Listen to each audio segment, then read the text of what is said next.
I'm going to show you how to thoroughly clean a window air conditioner. I just finished cleaning this one. Ace Chemical is the sponsor of this video, and I use their products to do it.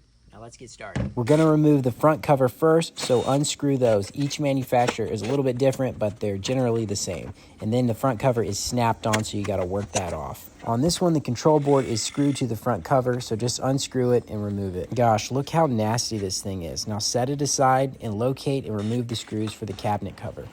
Some covers have to slide out, but this one just lifted off the top. Either way, take it off and set it aside. Man, look how nasty this is. It's disgusting. Now you can clean it just like this, but you can do a much better job if you can get this fan assembly out of the way. Before I clean it, I want you to see how much dirt and mold is on this thing. Even though the back fins are clean, the inside is filthy. So let's go ahead and remove this fan. It's held in with 2 screws, and I had to get an extension bit to reach them. Now, before you can yank that fan out of there, you're gonna have to disconnect the wiring. Don't get overwhelmed by this. Locate the wires and then take a picture of them before you unplug anything, and then you'll know exactly how to put them back in. There will be wires plugged into a capacitor and wires plugged into the board. These had a little pin that I had to press in order to release them. And then there will be a ground wire that is screwed in. Once you unplug everything, you'll be able to slip that fan out and then set that aside. Put the cover back on and cover any electrical components in plastic. That way they don't get wet when you're cleaning it. Then you can start hosing it out. Make sure you don't have too much water pressure because it can bend those aluminum fins on the coils. Oops, don't forget to remove the sensing bulb and tuck it aside. Use the hose to loosen up all that dirt and junk that's stuck in the coils and in the bottom pan. I like to spray the coils downward and kind of work everything down and out. This unit is small enough for me to just dump it, but you could also use a shop vac. Now I'm using a soft bristle brush to give everything a good scrub. Make sure you scrub the aluminum fins the direction they run and not against them because it can bend them and damage them.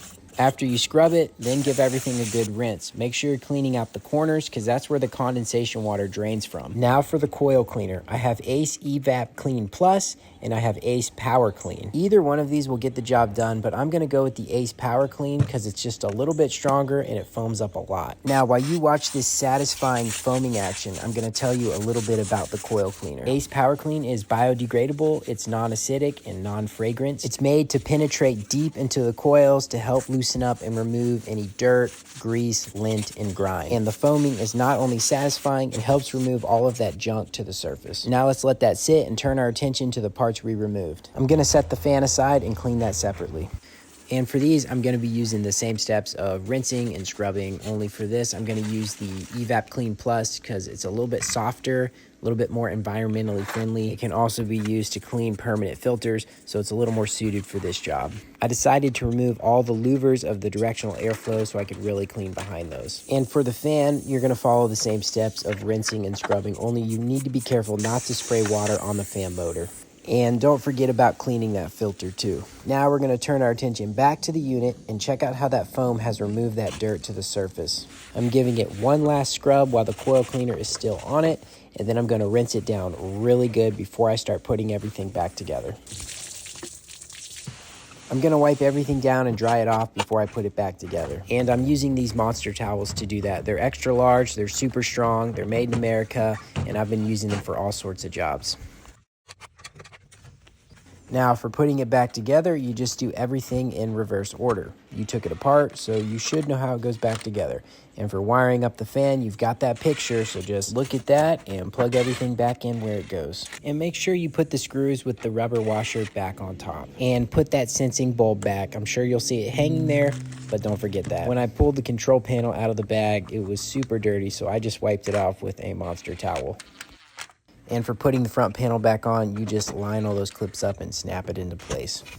And lastly, you just slide that filter into place. Now you have a nice, clean, brand new looking unit.